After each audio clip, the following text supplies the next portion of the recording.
मी तर आता असं ठरवलं, भाजपकडून जर माझा घरचा उभारला तर त्याला घोडा लावणार, आणि विरोधात जर दुश्मन उभारला बटन दाबायच्या अगोदर त्याला 10 शिव्या देईन, पण बटन त्याला लागणार.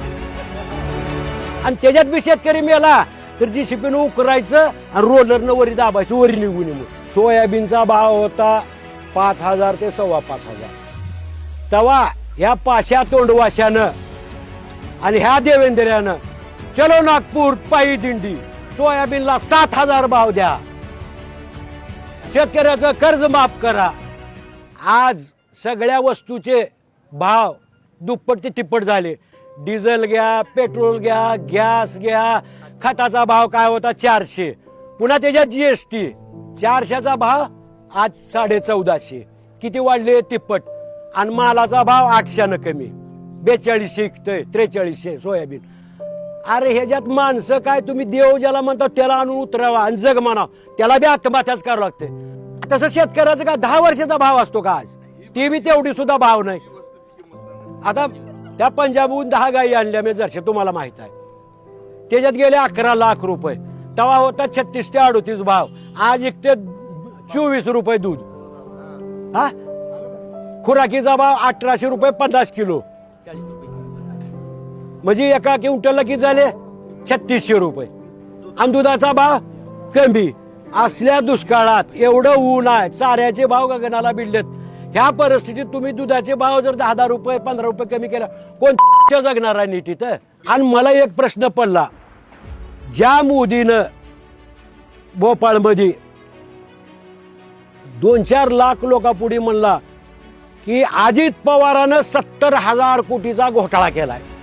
हा, मग 70,000 कोटीचा घोटाळा केला आणि 2 दिवसात ऐकण्यात आलं की शपथविधी झाला आणि महाराष्ट्राच्या तिजोरीच्या अर्थ खात्याच्या चाव्या त्याला दिल्या.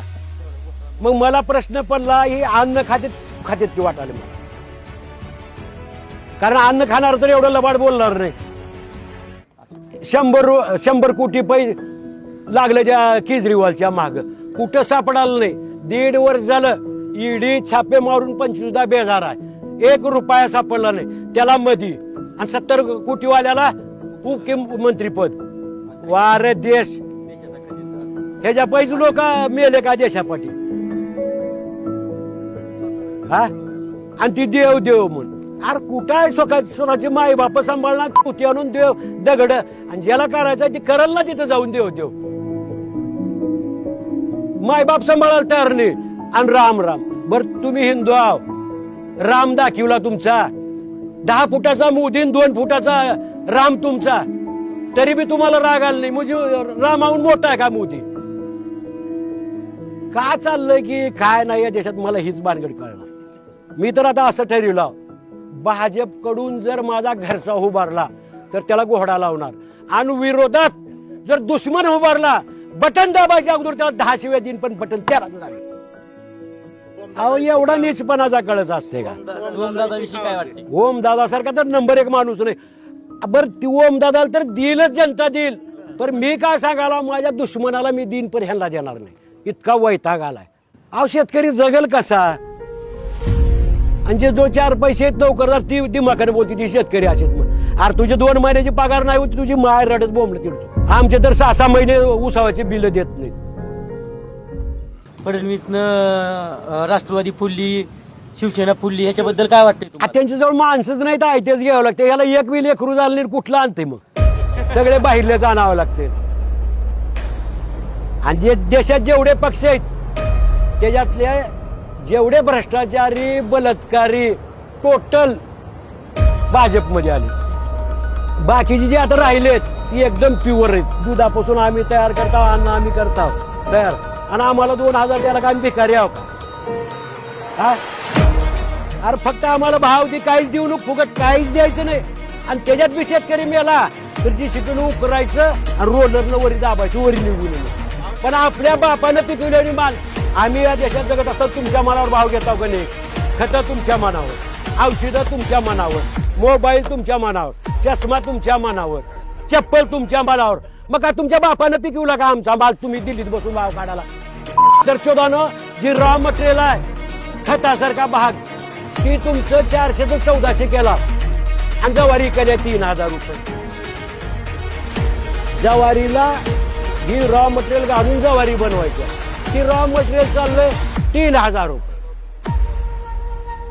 आणि ज्वारी बी 3,000. कुणाला परवडणार आहे? कच्चा मालापासून उत्पादन केल्यावर त्याला भाव जास्त पाहिजे का? काहीच नाही. मी कामाला मला ह्याच्या पुढलं एक बोलायचं आहे की बाबा या लोकांनी खरा देव कोण आहे हीच ओळखायला नाही. तुम्हाला पटतंय का बघा?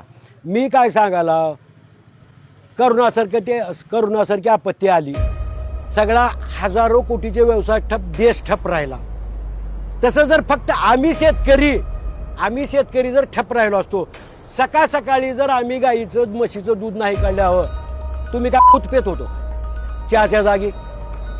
हा, आणि आम्ही जर समजा भेंडी गवारी मिरची जर नाही तोडून आणल्यावर काय खात होतो तुम्ही?